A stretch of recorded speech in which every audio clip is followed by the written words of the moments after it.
We all have 24 hours in a day and 7 days in a week. How do we spend that particular time?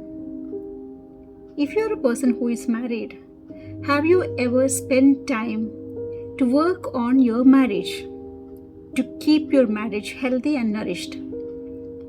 If not, you must be already having some hiccups in your marriage. Let me tell you one tip to help your marriage. It's called marriage time. People get married by knowing each other, sometimes without knowing each other, and start living together. So how a marriage time can help you? A marriage time is something that we spend each other with our partner without having any of other distractions with us. If that's the case, how much time should we having a marriage time in our life? Let me tell you, an average time, at least 2 hours in a week can you spend as a marriage time. But before that, let me tell you what is marriage time, how you should be having it.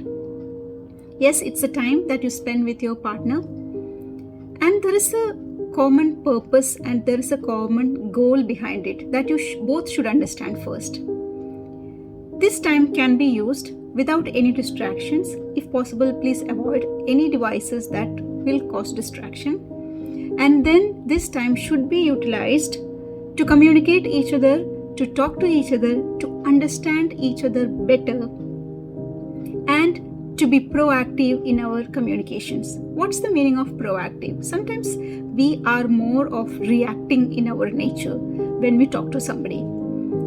If you are a person who is reactive in nature, you will be focusing only on the shortcomings of the other person. That may not help in a marriage time. If you are a person who is proactive, you will be looking into the qualities of that person and to understand that person in a better way.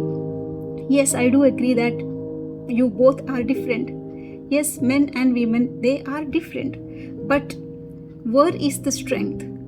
What should be our focus? Understanding the differences and working on the similarities as well as differences.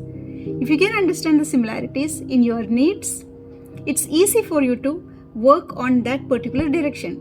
And if you're a person who can understand what is different in each other's personality, yes, your personalities are different. You people came from different backgrounds, and you people are born and brought up in different families with different culture.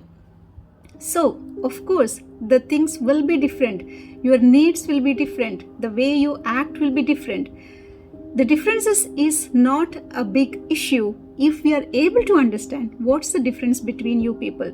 So how a marriage time is going to help you? This marriage time is going to help you to understand better. How will that understanding happen? You need to communicate. Without you communicating with your partner will not be able to understand what your needs are.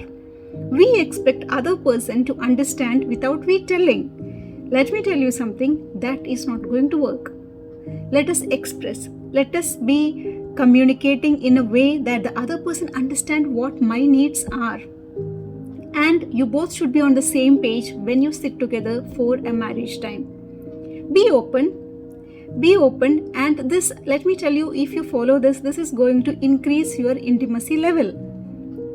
Only when you communicate, as I told you, so many things will come out once we start communicating with the other person. You may be a person who is married for the last 5 years or 10 years or 20 years or 30 years.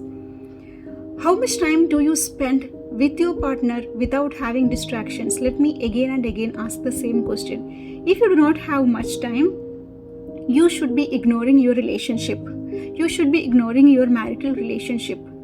Marriage is something that you need. It needs to be nurtured. As I told you in the beginning, it needs to be nurtured and it need to be healthy. If you have to live healthy, if you need to be living happy, you know something? We may be having all other things in our life. We may be having a good career to follow. We may be having our aspirations to follow, our dreams, our children. But if the family is not nurtured in the right direction, you may be a failure in your life. Because finally, at the end, you'll be looking at your children and you'll be thinking for what I was doing all these things. So let me tell you and encourage you to have a healthy family life. by spending some amount of time as a marriage time, sit together and understand each other and listen to each other. Let us not be only the people who are talking. Most of the times there is nobody to listen these days. Let's listen and then you talk. Let the communication happen in the right direction, and this is going to do wonders in your life. May God bless you all to have a very healthy and nurtured and strong family.